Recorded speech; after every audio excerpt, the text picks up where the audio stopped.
The topic is woke capitalism, and I think we probably got to start with defining it. So what, in your view, is woke capitalism? Right. I like to always say I'm not sure we exactly have capitalism in this country to begin with. I think we've had more of a system of corporatism or cronyism for decades and decades. But what remnant we do have of capitalism would be the free market, where people can buy and sell as they choose without government interference. It's pretty simple. When it gets into woke capitalism, what you have is really more of a form of the cronyism, trying to take advantage and play into what they think politicians want so that they can keep getting money. You have corporations who have been getting a lot of corporate welfare and who have been embedded with politicians, helping to make a lot of the laws and regulations that actually infringe on capitalism, coming out and trying to be very performative and try to look like they're up with the times and they're in with the causes and signal to consumers that they care about the same things that they do. And so you often see them messaging around protest or Black Lives Matter issues. You see them talking about, kneeling, and you see them talking about things with Colin Kaepernick and things of these sort of social issues that rise to the top that the rest of the culture is talking about. Corporations love to jump in on that and seize the moment because it gets them a lot of coverage, it gets them in the media, and they think that it's going to ultimately get them a lot of dollars. Sometimes they're right, sometimes they're wrong. I was going to take issue at the very beginning with the idea that we don't have capitalism in this country because, nobody's stopping me from going out and buying what I want to buy at whatever grocery store I'd like to go to.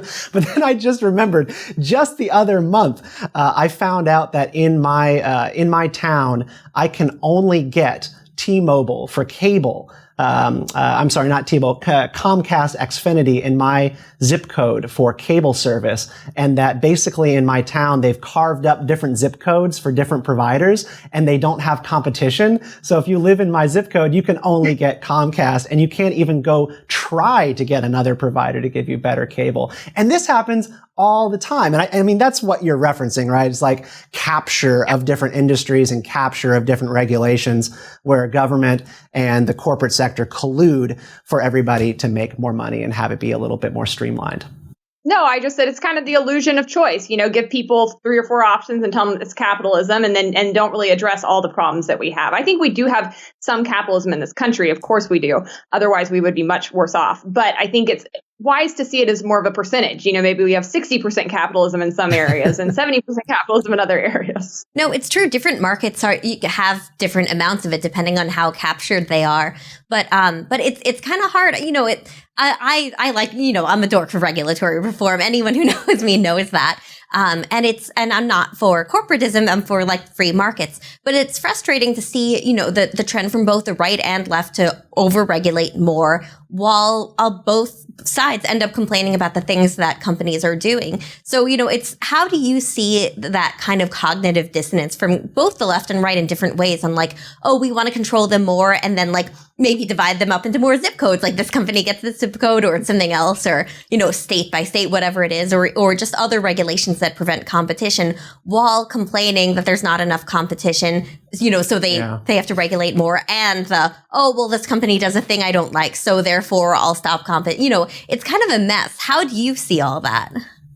Yeah, I think you hit the nail on the head, Shoshana. I mean, honestly, I think you have a lot of arrogance. You have a lot of people, especially amongst the GOP representatives, who thought they had an arrangement with these corporations, right? They thought, we give you money, we give you special tax breaks, you're going to behave in this way. And when all of a sudden they recognize that these corporations are actually maybe playing for the other team, they want to pull that back because they feel like they had a deal. And maybe they were right to feel like they had a deal because they were cutting special favors for them for all this time. And, when we get to the regulatory state, even, you and I agree strongly on that. But we often see that many of these corporations are in on the regulatory state. They're coming in and they're working with lawmakers and they're working behind the scenes to actually write some of those regulations that they know will keep competitors and new entrants out of the market and help them keep their prices high and help them have more control over a lot of the different areas in their sector. So I think what's happening right now is a little amusing for me because I think welfare has always been terrible. I think the regulatory state's always been terrible. And it's kind of funny to watch it backfire on some of these folks.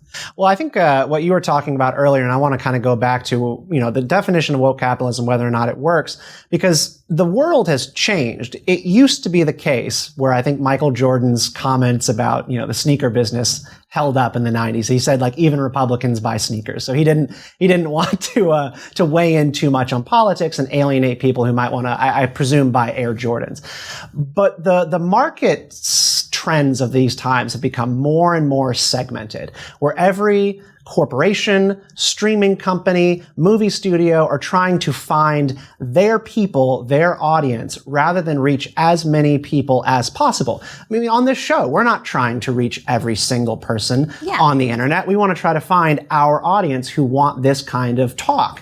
And that is honestly, like, it used to be just an entertainment trend, and it has suddenly become everything from like what Delta to Nike to Starbucks is doing. It's like they don't want to sell a cup of coffee for everybody. They just want people to keep coming back who are already in their target demo, which is weird to me. That's not how I thought capitalism was supposed to work, but now it does. Yeah, and I would just add in too there that I think it works better in some spots than others. I mean, even just logistically and kind of intellectually, like just for example, when OkCupid went super, super woke and they're like, oh, you can put all these badges on your profile. Like, I don't like the idea of saying, oh, I'll only date Democrats or Republicans. I don't think that's healthy for society. But at least you kind of get like, okay, they had an audience, they kept them coming back. But like you're saying, that it gets into Nike and like every company under the sun. And it's like, so are we dividing the town like in that South Park episode? Hannah, what do you think?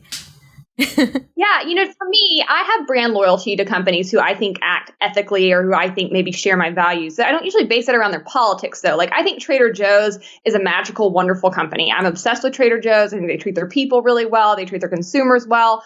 I'm going to drive 20 miles out of my way to go to Trader Joe's because of that. And so I think that you can form those bonds with consumers, and that's a healthy part of capitalism, where you really can ensure that people are creating kind of a connection to the companies that they shop from, and that companies are then sort of beholden to act in an ethical way and in a way that those consumers want to see. That's a good thing. But I also think it's gotten too far where it's become tribalistic, and it's become, I'm not going to eat this ice cream because they're Democrats. I don't want to have to care about what my ice cream's politics are. Like, I think people have too much time on their hands, perhaps, and it's gotten to where it's a little bit exhausting. And it's, at the end of the day, I think that it's not a healthy direction that we're moving towards, but it does seem that that's where the inertia is going. Yeah, I mean, because I think what you're describing is what I am most worried about, which is like the libertarian movement, I think, has always been more open by their nature to corporate America, wanting everybody to sort themselves based on market incentives, to vote with your wallet. It's a noble idea, and I actually really appreciate the ethos behind it.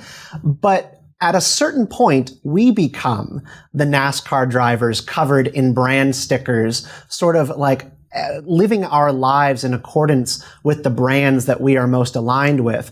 And that is tribalistic. And it's also just really creepy and gross. Maybe I watched Rollerball too many times when I was growing up, but like, I understood the whole idea of corporations wanting to use you as a billboard for their products and being a little bit distrustful of that by nature.